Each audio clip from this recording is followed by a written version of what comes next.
Darwin টেস্টে পরাজয়ের পরে ডারউইন টেস্টে জয়ের পরে অস্ট্রেলিয়া এবং বাংলাদেশ দুই দলে অদ্ভুত ধরনের পরিবর্তন অপেক্ষায় সময়ের দাবি। একটু আপনাদের ক্লিয়ার করে রাখি, মোটামুটি দুই দলে সেকেন্ড টেস্টে এবং যেই টেস্টে বাংলাদেশ যদি অস্ট্রেলিয়াকে হারিয়ে দেয়, যারা 9 উইকেটের ব্যবধানে টানা 11 সেশন দাপট দেখিয়ে অস্ট্রেলিয়ার বিপক্ষে ডারউইনে জয় পেয়েছে, সেই দলটা পরের টেস্টে খুব খারাপ করবে সেরকম এক্সপেকটেশন যারা করে, আমার কাছে মনে হয় যে তারা বোকার রাজ্যে বসবাস করে। তো ওই পার্টিকুলার টেস্ট যেটা 22 তারিখ থেকে শুরু হচ্ছে, এখানটার সবচেয়ে ইম্পর্টেন্ট পার্ট যেটা, যে আগের টেস্ট স্পিনাররা কিছুটা হলেও সহযোগিতা পেয়েছিল। ডারউইন টেস্টে পেস ডিপার্টমেন্ট ইনিশিয়ালি অনেক বেশি ফায়ারি ছিল দুই দলের, কিন্তু পরবর্তী সময়ে ব্যবধান করে দেওয়ার ক্ষেত্রে দুই দলের ক্ষেত্রেই আসলে একটা বড় ব্যবধান করে দিয়েছিল স্পিন ডিপার্টমেন্ট, এবং সেখানটা মেহেদী হাসান মিরাজ তিনি 5 মেরে প্রুভ করে দিয়েছেন ডারউইনের উইকেট বাংলাদেশি স্পিনারদের জন্য সহায়ক ভূমিকা পালন করেছে।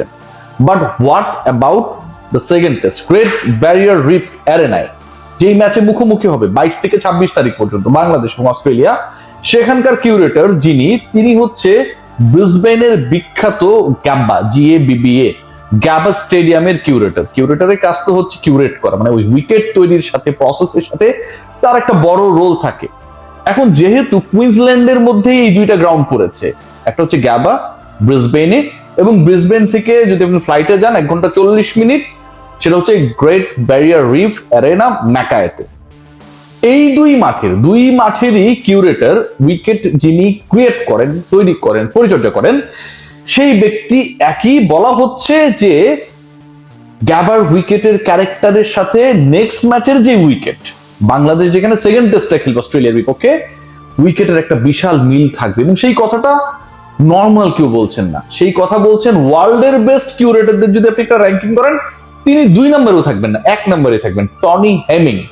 বাংলাদেশের সাম্প্রতিক সময়ের সাফল্য, বাউন্সি উইকেটে ক্রিকেটারদের মেলে ধরার ক্যাপাবিলিটি, এবং একই সাথে ওই যে বস্তা পচা মান্দাত্তার আমলের উইকেটের ক্যারেক্টার বদলের ক্ষেত্রে যেই ব্যক্তি সবচেয়ে বড় ভূমিকা পালন করেছেন, টনি হেমিং বলছেন যে গ্যাবার উইকেটের একটা ফটোকপি আমরা দেখতে পাবো কোথায়, ম্যাকায়ে গ্রেট ব্যারিয়ার রিফ অ্যারেনাতে। তাহলে গ্যাবার উইকেটের ক্যারেক্টার যদি আপনি বিবেচনা করেন, পেস, বাউন্স এবং একই সাথে বলের যেই গতি, বলের যে মুভমেন্ট, সবকিছুই আসলে ব্যাটারদের একটা বড় পরীক্ষা নেবেন, পেসাররা সেখানটায় বড় রোল প্লে করবে।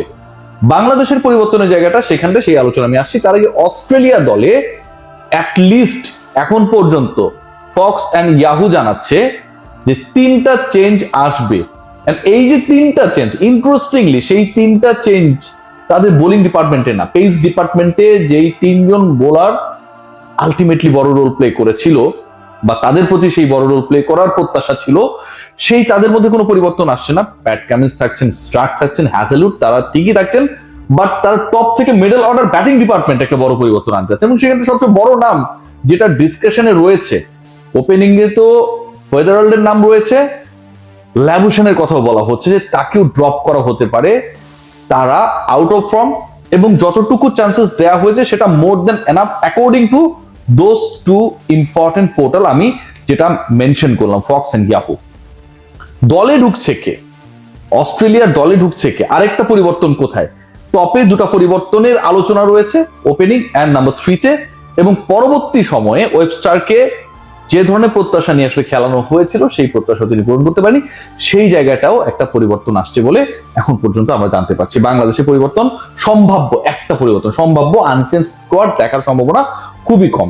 অস্ট্রেলিয়ার ওই যে আমি বললাম যে আসলে ওয়েবস্টারের যে পজিশনটা, সেখানটা এখন পর্যন্ত কুপার কনলিকে খেলানোর একটা পরিকল্পনা, বা পরের টেস্টে he will be given a chance, সেরকমটা মনে হচ্ছে ভাবে চক্করে।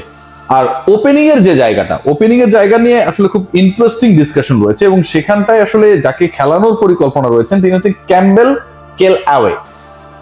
23 বছর বয়সী এই ব্যাটারকে ওপেনিং এ খেলানোর পরিকল্পনা রয়েছে। ল্যাবুশনের জায়গাটা নিতে পারেন মেট রেইনশো। বাংলাদেশের পরিবর্তনের জায়গাটা কোথায়, বাংলাদেশের সবচেয়ে বড় অস্বস্তির জায়গাটা হচ্ছে যে উইকেটের ক্যারেক্টারটা বদলে যাবে। যেখানটায় বাংলাদেশের ব্যাটিং ডিপার্টমেন্টে যারা ছিলেন তারা তুলনামূলকভাবে ভালোভাবে নাথান লায়নদেরকে হ্যান্ডেল করেছিলেন, কারণ ওই এক্সপেরিয়েন্সটা ছিল। স্পিন সহায়ক উইকেটে বাংলাদেশের ক্যাপাবিলিটির জায়গাটা প্রুভেন।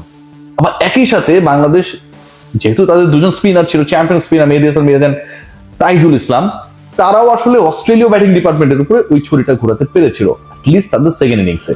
এখন বাংলাদেশের সমস্যার জায়গা যেটা, সেটা হচ্ছে যে তারা 3 পেসার 2 স্পিনার, 3 পেসার 2 স্পিনারের ফর্মুলা থেকে তাদেরকে সরে আসতে হবে। ব্যাটিং ডিপার্টমেন্টে পরিবর্তনের খুব একটা সম্ভাবনা নেই, যারা ছিলেন টপ 6-এ তারাই থাকছেন। বাট বোলিং ডিপার্টমেন্টে আপনি একজন এক্সট্রা পেসার, মানে আগে ছিল 3 জন, তাদের সাথে Taskin, Ebadot and definitely Hasan Mahmud champion bowling করেছেন। এই 3 জনের সাথে বাংলাদেশকে আরেকজনকে অ্যাড করবে কিনা, আরেকজনকে অ্যাড করার ডিমান্ড ক্রিয়েট হচ্ছে কিনা।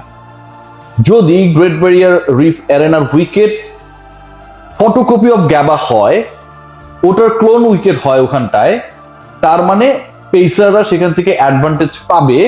এরকম উইকেটে আলটিমেটলি আপনি কি ওই 3 জন পেসারের উপর ডিপেন্ড করবেন কিনা, নাকি আপনি আরো একজনকে খেলাবেন? শরীফুল ইসলাম ফিট রয়েছেন, খালেদ দলে রয়েছেন, বাংলাদেশ টিম ম্যানেজমেন্ট 4 জন পেসার নিয়ে নামবে কি নামবে না? কারণ বাংলাদেশের পেসাররাও তো আসলে ভালো করেছে। হাসান মাহমুদ তাস কিন্তু প্রথম ইনিংসে ডাউন বল করেছে। ইনফ্যাক্ট অস্ট্রেলিয়া 10 উইকেটে 10টাই কিন্তু ইবাদত, হাসান এন্ড তাসকিন নিয়েছিল। বাংলাদেশ থিঙ্ক ট্যাঙ্ক আমার কাছে মনে হয় যে 4 জন পেসারের তত্ত্বে যাবে, তারা অল আউট ক্রিকেট খেলবে। আগের ম্যাচে যতটা কিছুটা হলেও প্রমাণ করার ব্যাপার ছিল, সম্মান আদায়ের ব্যাপার ছিল, 23 বছর পরে অস্ট্রেলিয়ায় গিয়ে তারা আমন্ত্রিত হয়েছে টেস্ট খেলার জন্য।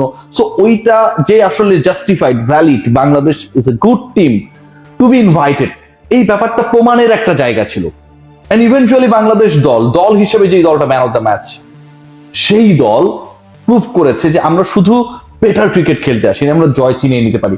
এখন ওই প্রেশারটা যখন নেমে গেছে, পরের টেস্টে কিন্তু বাংলাদেশ অল আউট যাবে, অ্যাগ্রেসিভলি যাবে।